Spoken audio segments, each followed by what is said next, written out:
이 시간에는 누가복음 10장 1절부터 9절의 말씀을 70인을 파송하시다 라는 제목으로 나누겠습니다. 1절부터 3절입니다.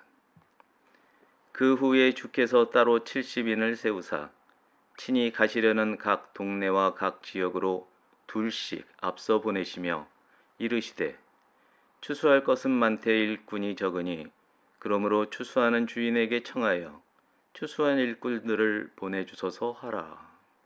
갈지어다 내가 너희를 보냄이 어린 양을 이리 가운데로 보냄과 같도다. 앞서 9장에서는 12제자 파송, 오병이어의 기적, 예수님이 하나님의 그리스도라는 베드로의 고백, 두 번에 걸친 예수님의 죽음과 부활에 대한 예고, 제자의 도리에 대한 예수님의 선포, 변화산 회담, 제자들이 쫓지 못한 귀신을 예수님이 쫓으신 사건, 12제자의 순위 경쟁, 사마리아인의 한 마을에서 예수님 일행이 받은 박대, 제자의 무리가 세 가지 유형으로 나뉨을 예수님이 보시게 되는 등 여러 가지 일들을 나누었습니다. 오늘부터 살펴볼 10장은 주님이 70명의 제자를 세우시는 일로 시작합니다. 9장 1절에서 12제자를 부른 주체를 예수님이라고 기록한 저자 누가가 10장을 시작하면서 70명을 세운 주체를 주님이라고 기록하는 것이 매우 흥미롭습니다. 인자가 아닌 성자를 주체로 기록하는 것은 하나님으로서의 권위를 강조하는 것이기 때문입니다. 9장 마지막 내용에서는 세 가지 부류의 제자를 다루었습니다. 빛도 없이 이름도 없이 예수님을 따르겠다는 제자, 세상 일과 사람의 일이 우선인 제자, 내 일은 따르겠다는 제자입니다. 예수님이 이들 중에서 어떤 자들로 70명을 세우셨는지 언급되어 있지는 않지만 9장 마지막 절에서 예수님이 누구든지 손에 쟁기를 잡고 뒤를 돌아다보는 사람은 하나님 나라에 합당하지 않다 라고 하신 말씀에 근거할 때 두 번째와 세 번째 부류는 70명에 들어가지 못했음이 분명합니다. 그리고 1절에 나오는 따로라는 말에서 12제자가 제외되었음도 알 수 있습니다. 출애굽기 24장 1절부터 11절에 유대인 12지파를 이끌고 이집트를 벗어난 모세가 시내산에서 율법을 받고 하나님께 친히 십계명을 새기신 돌판을 받기 전에 아론과 나답과 아비후와 이스라엘의 70장로와 함께 하나님 발 아래에서 먹고 마신 역사가 있습니다. 예수님이 12제자를 세우신 후에 70명의 파송 제자를 세우시는 모양이 출애굽의 역사와 이어지는 듯한 느낌입니다. 모세 시대에는 노예라는 신분으로부터 자유를, 그리고 이제 예수님의 시대에는 죄인이라는 신분으로부터 자유를 주신 것입니다. 사람에 대한 예수님의 은혜와 하나님의 사랑은 참으로 천사가 질투할 만도 합니다. 본문에서 예수님은 70명을 2명으로 짝을 지으시는데 이는 율법에서 정한 증인의 숫자와 맥을 같이 합니다. 그리고 예수님이 자신이 이제 막 가시려는 장소로 앞서 제자들을 보내시는 일은 하나님이 예수님을 보내기에 앞서 세례 요한을 먼저 보내신 일과 흡사합니다. 2절은 예수님이 70명을 보내기에 앞서 그들에게 주시는 당부의 말씀입니다. 여기서 예수님이 추수할 것은 많되 일꾼이 적다 라고 하신 말씀은 아모스 9장 13절에 나오는 파종하는 자가 곡식 추수하는 자의 뒤를 이으며 라는 말씀을 기억나게 합니다. 다음 파종 때까지도 추수가 끝나지 않을 만큼 추수할 것이 많다는 뜻입니다. 2절 마지막에 나오는 하라 라는 말로 번역된 헬라어에는 기도하라라는 의미가 포함됩니다.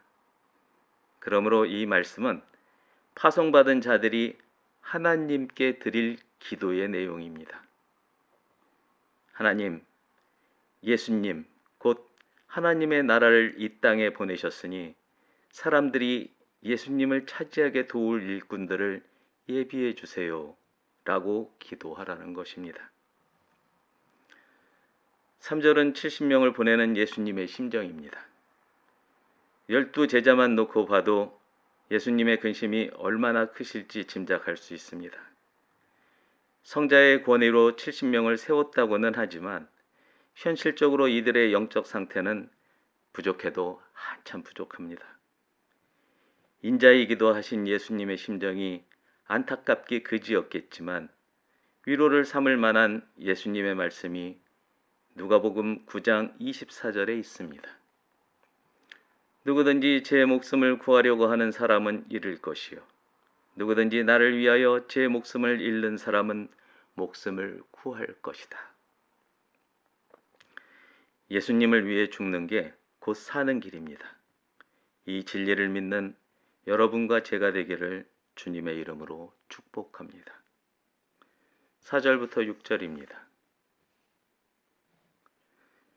전대나 배낭이나 신발을 가지지 말며 길에서 아무에게도 문안하지 말며 어느 집에 들어가든지 먼저 말하되 이 집이 평안할지어다 하라. 만일 평안을 받을 사람이 거기 있으면 너희의 평안이 그에게 머물 것이요 그렇지 않으면 너희에게로 돌아오리라. 그 집에 유하며 주는 것을 먹고 마시라. 일꾼이 그 삭슬 받는 것이 마땅하니라. 이 집에서 저 집으로 옮기지 말라. 4절은 보내심을 받은 70명이 이동할 때 지킬 예수님의 명령입니다. 9장 3절에 예수님이 12제자를 보내시며 하신 명령이 나오는데 내용이 조금 다릅니다.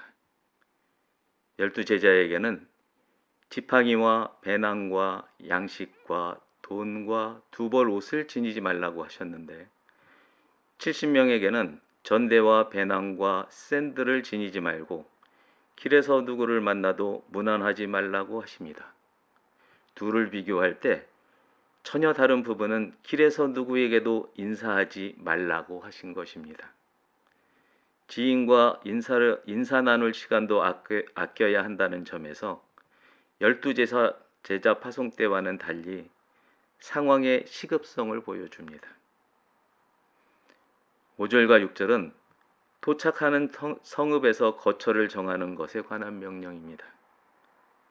일단 들어가는 집에 평안을 말하라고 하십니다. 더 많은 번역본이 평안보다는 평화라는 단어를 택하고 있습니다. 평안은 단지 무사히 잘 있거나 걱정이나 탈이 없음을 뜻하지만 평화에는 그것보다 훨씬 더 큰 뜻이 있습니다. 평화는 평온과 화목을 뜻하는데 평화의 한쪽 면인 평온에 평안이 포함되어 있기 때문입니다. 평화란 조용하고 걱정이나 탈이 없는 가운데 서로 뜻이 맞고 정다운 상태를 말합니다. 한마디로 말하면 죄가 없는 상태입니다.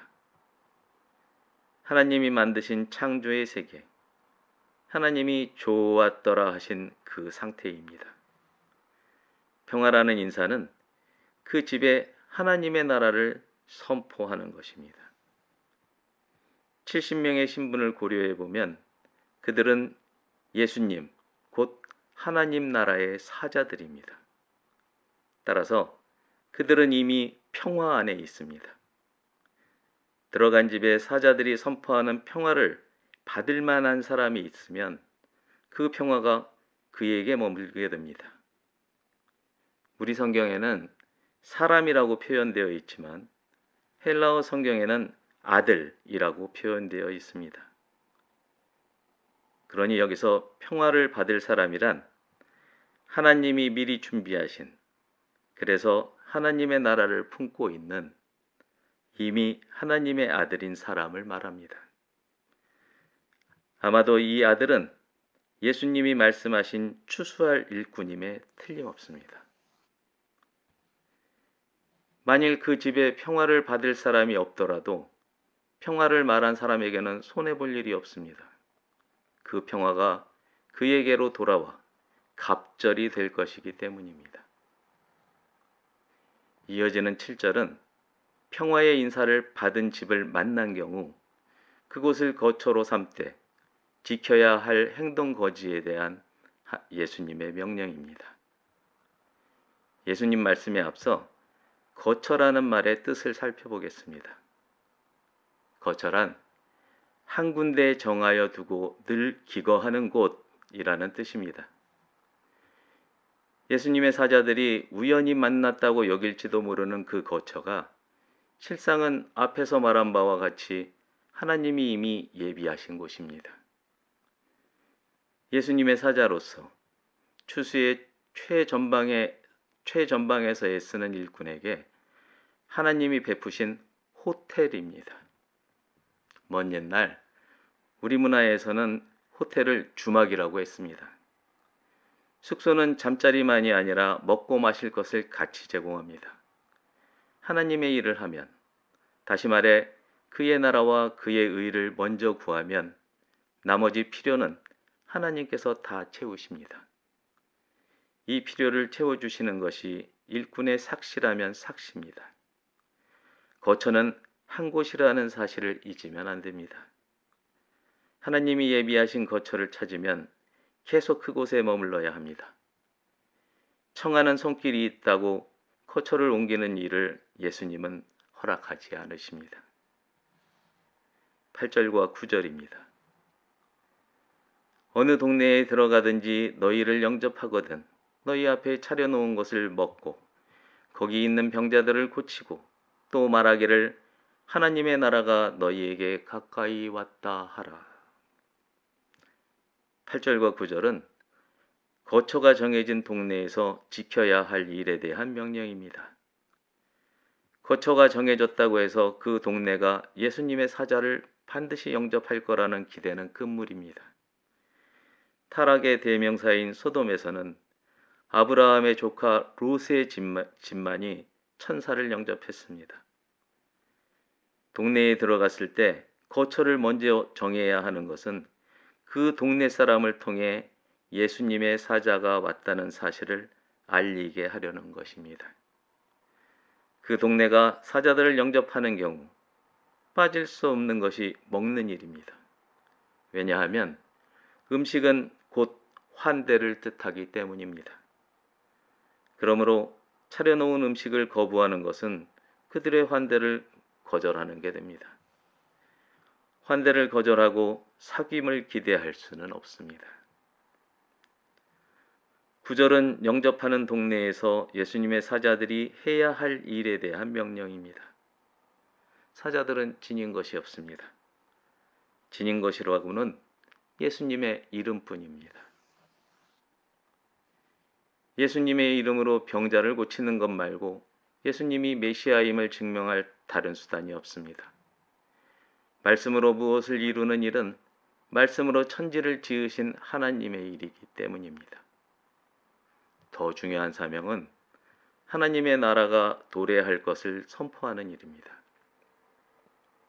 1절을 다시 봅시다.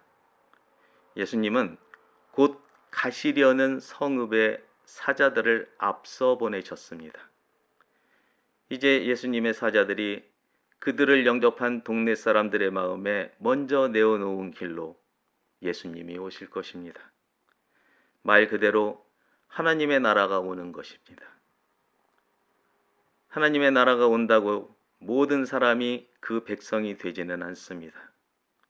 그 나라로 들어오는 사람이라야 하나님 나라의 백성이 됩니다. 예수님께 속하지 않은 사람은 아버지께 이를 길이 없습니다. 존귀한 하나님의 친구 여러분, 하나님 나라에 속하는 일은 어렵지 않습니다. 자기가 예수쟁이인 것을 드러내면 됩니다. 식사할 때 머리 숙여 기도하고 아멘으로 마무리합시다. 소리내어 기도하지 않아도 큰 소리로 아멘 하지 않아도 괜찮습니다.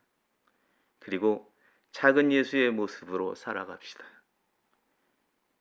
진리를 선포하거나 진리에 합당한 일을 하며 순교하자는 게 아닙니다. 손이나 발 하나를 찍어버리거나 눈 하나를 파버려야 할 만한 죄 지을 일을 멀리 하자는 겁니다. 진리가 아닌 일로 세상의 이름을 날리고 그 이름으로 돈과 권력에 편승하려고 하지 말자는 것입니다. 소시민으로 그저 법을 지키며 묵묵히 살아갑시다. 세상의 법이 하나님의 뜻에 합하지 않는다는 절실한 마음이 들면 그 법을 어기되 그에 따르는 벌도 받읍시다.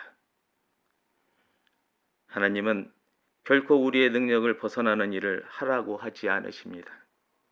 그리고 그 일을 해야 할 때는 그에 합당한 능력도 주십니다. 하나님은 아버지이십니다.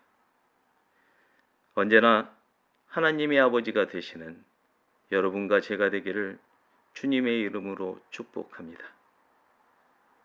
올 한 해를 우리에게 이루신 아버지시여 감사합니다.